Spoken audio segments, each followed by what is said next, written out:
What if I told you that a man from the future visited us not to warn us about impending doom but to dumb us down?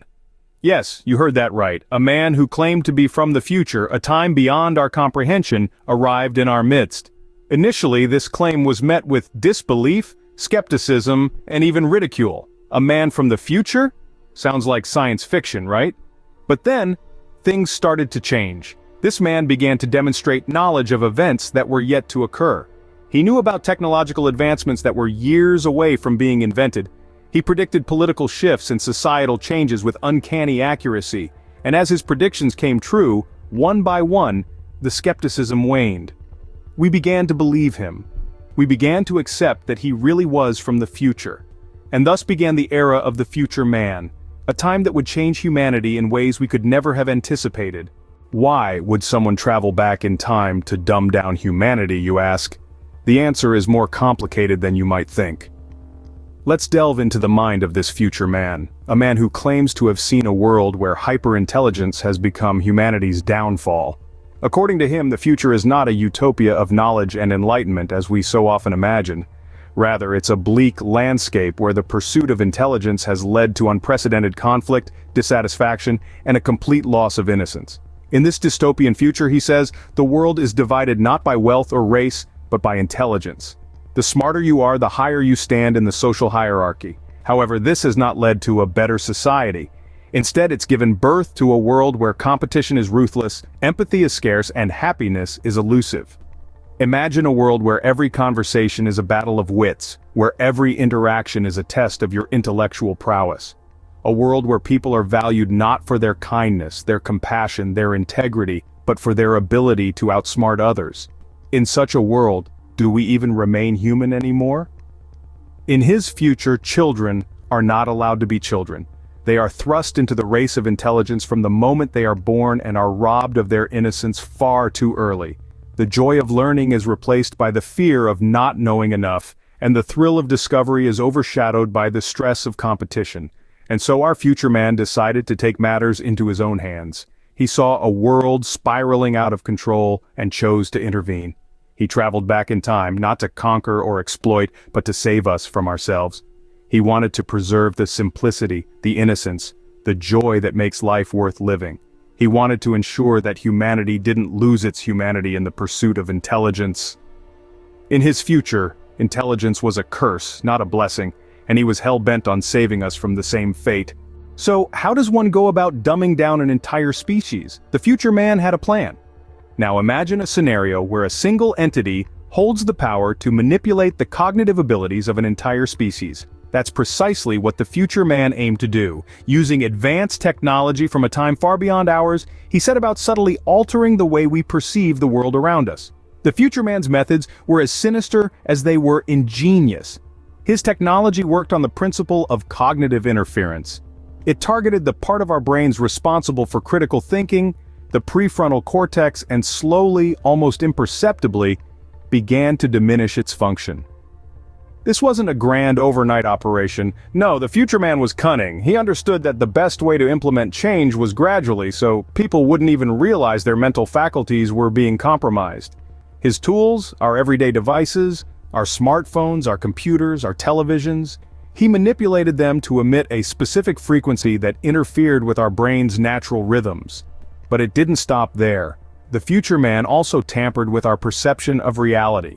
He influenced the way we see and understand things, subtly shifting our perspectives, altering our opinions, and manipulating our beliefs. He made us question the very essence of our existence, and the most terrifying part, we had no idea. We went about our daily lives oblivious to the fact that our cognitive abilities were slowly deteriorating. We were losing our ability to think critically, to question, to reason. We were becoming more susceptible to manipulation, more accepting of the status quo, and less likely to challenge authority. The future man's plan was elaborate and far-reaching. He understood that to control a species, one doesn't need to control its physical attributes but its mental faculties. And he had the perfect weapon: technology, our most prized possession, our most trusted ally. The future man's plan was in motion, and the world was oblivious to the cognitive decline. The dumbing down had begun, and we were none the wiser. His methods were subtle, his approach cunning, and his aim: to control us, without us even realizing we were being controlled. The future man's plan was in motion, and the world was oblivious to the cognitive decline. As the years passed, the signs of the future man's influence became impossible to ignore. The once vibrant tapestry of human intellect, teeming with critical thought and innovation, began to fade, replaced by a blanket of complacency that stifled our collective curiosity. In this new world order, the thirst for knowledge was no longer a driving force. Society's focus shifted from intellectual pursuits to mindless entertainment. The spirit of inquiry that once propelled us toward the stars was now tethered to the mundane. The future man's plan had worked. Our minds had been dulled, our perspectives narrowed. The ripple effects of this intellectual regression were far-reaching. As critical thinking skills plummeted, so did the quality of our decisions. From politics to personal finance, we began to make choices not based on reason or evidence, but on emotion and convenience. Without the ability to think critically, we became more susceptible to manipulation. In the absence of discerning thought, misinformation thrived. Conspiracy theories, once confined to the fringes of society, now took center stage, further muddying the waters of our collective understanding. We had become a society of followers, easily swayed by the loudest voice in the room.